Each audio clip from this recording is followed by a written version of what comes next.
Right, so if I want t equals 8, look at them between 5 and 10, because 8 falls in between them. So what I'm going to do is find linearization. And for linearization, that's just a tangent line, correct? So let's go ahead. What's the first thing you need to do to find a tangent line? Slope. So let's go ahead and find the slope. 14 minus 8 over 10 minus 5. 6/5. You with me there? Now for the point, I obviously don't have the point 8 something because that would kind of make this question moot, wouldn't it? Okay. So which one should I use? What's 8 closest to? 10. So we're going to use the point 10, 14. Because 8 is closest to 10. We use the slope in between here because that's where 8 falls, but use the 10 because it's closest to 8. So now I'm going to use a final linearization. Y minus 14 is 6/5, x minus 10. So y minus 14 equals 6/5 x minus, cancel 12. Right, 5 and 10 cancel to be 2. To add 14, I'm going to go ahead and call it L of x. 6/5 x and 14 plus 2. So I found a linear approximation to this curve. Even though we have no clue what the curve looks like, I have a linear approximation. Now I need to answer the question. I want to know it at 8. So I plug in 8.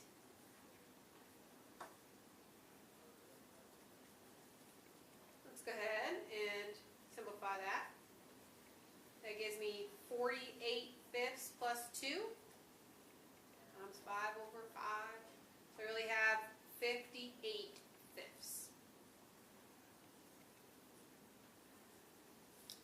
And if we want context, that's about 11 point something, right?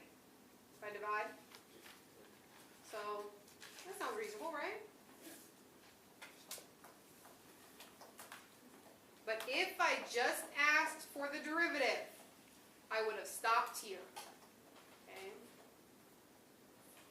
Let's go ahead and do part B. Part B wants me to find a linearization at 12. So a lot of people go, oh, okay, I'll just plug in 12. No. Why would that be wrong? Well, it's in my domain, but we used these two to find the slope, and we used 10, right? Slope changes, okay? So no longer will we use the slope between 5 and 10. We're going to use between 10 and 15, because that's where 12 falls. Let's see, I have 18. 18 minus 14 over 15 minus 10. 4/5. And which point should I use? 10, 14, because 12 is still closest to that. So y minus 14 equals 4/5, x minus 10. Y minus 14 equals 4/5 x minus 8. Add, I'm going to go ahead and change my y to L of x. 4/5 x plus 6.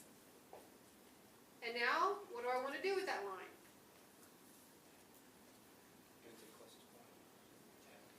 I'm going to plug in 12. Right? I found the whole line with the whole intent of trying to find what 12 is.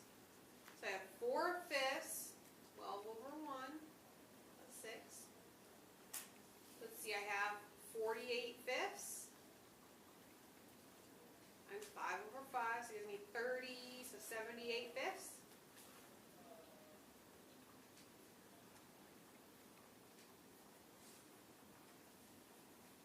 Which, by the way, is what, 15 point something, right? Right, a little bit? Yes? Does that sound reasonable? Yeah.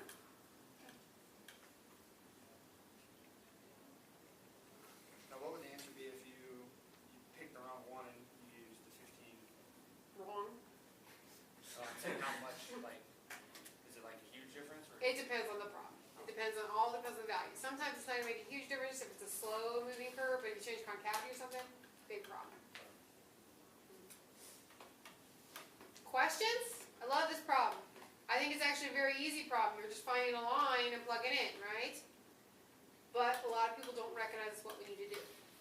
I'm asking for, a lot of people literally, if I ask for f of 8, go, okay, 8's in between